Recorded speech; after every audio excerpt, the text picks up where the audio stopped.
A young couple picked me up east, miles out of Asheville. Had just started a poem too. And we stopped and smoked at a roadside table at the edge of June tobacco fields. I lost them somewhere between there and the Atlantic Ocean.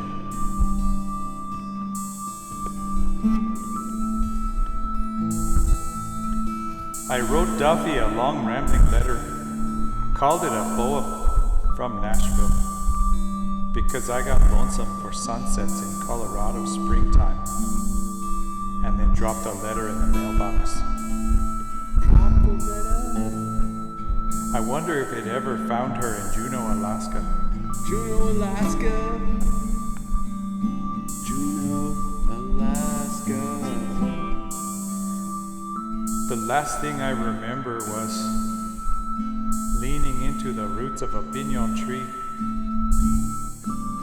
It wasn't the horse that had thrown me.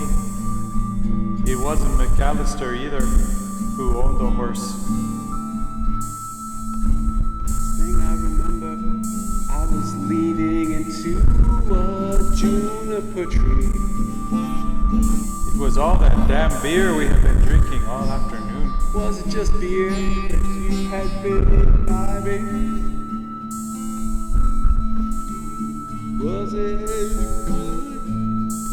I got a letter from St. Paul, Minnesota, inviting me up there to read poems. Read poems. But I fell off the plane in Denver. Lost my ticket. Lost my ticket and most of my poems. Fell off the plane in Denver.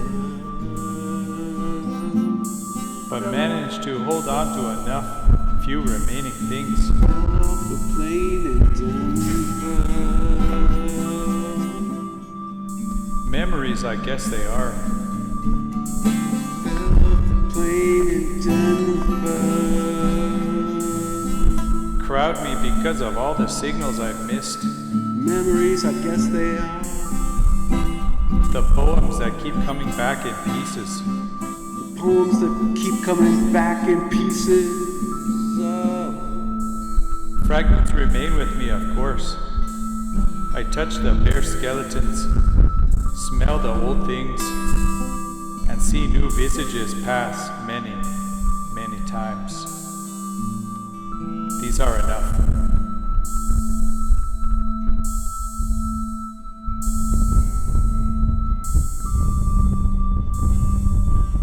I wonder if I've ever come close to seeing the first scene, the origin. Where? I thought about it since Coyote.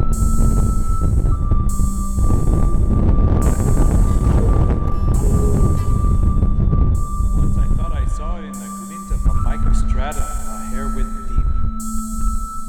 I was a child then, cradled in my mother's arm. We were digging for the gray clay to make pottery with. That was south of Acoma years back. That was the closest I've gotten yet. I've thought about it, says Coyote. Thought about it, says Coyote. Hey.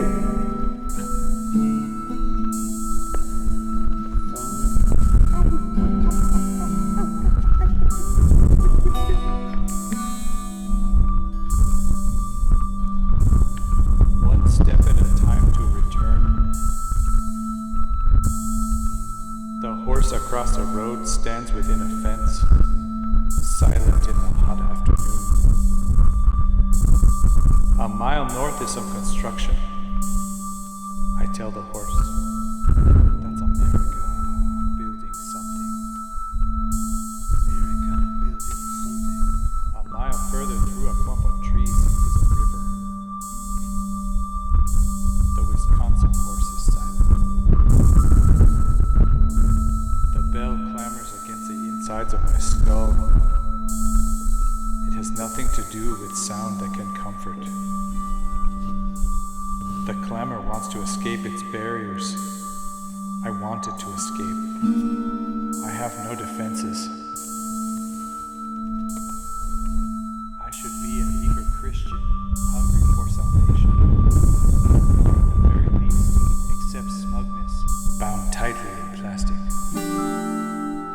Yet, at this single point in my life, I know only a few bare things. The floor, the walls around me, the bell across the street, that despair is a miserable excuse for emptiness. That I should echo louder than call for salvation, which at this point I know is a need to fill the hollows and pockets of my body. Despair is such a poor excuse to exclude things from my life, to allow them to slip from safe places. But now, and not too soon, in this dark night, having gotten up for the night, I make this offering. That Wisconsin horse I saw standing in the hot afternoon, staring through the chain link fence at the construction going on only a mile away. I wonder now if the horse still stands, silent in the dark night, dreamless and stifled, having no recourses left except to hope his silence will soon go away and the meaningfulness will enter.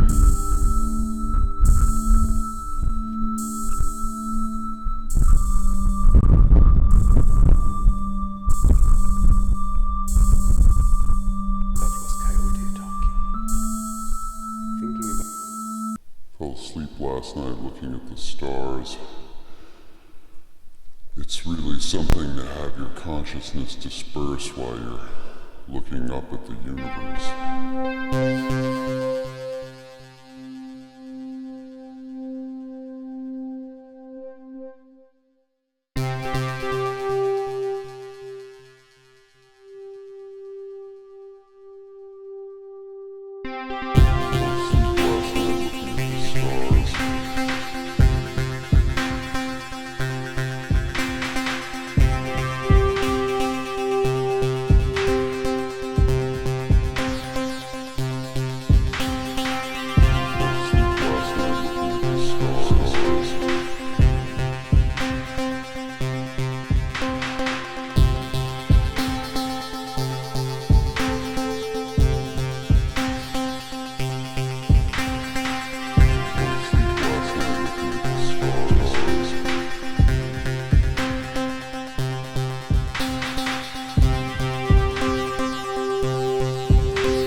We bring these recording devices to the Indefinite desert. I promise to record, and unless I am speaking, I see no sound activity on the decibel meter. Shouldn't it be quite the opposite? For the infinities speak from elements that drown out.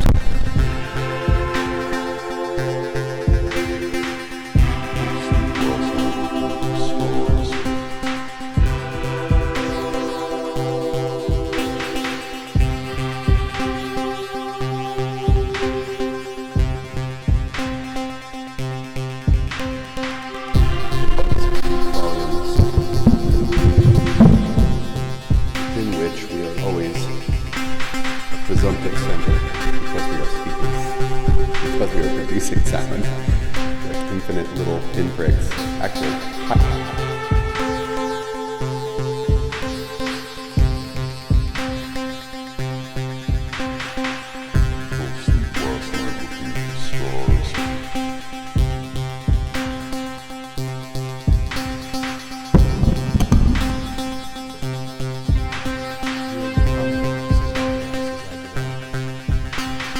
They are getting bored with your misfortunes. My son is too young to talk about what his bow is made or how much it weighs.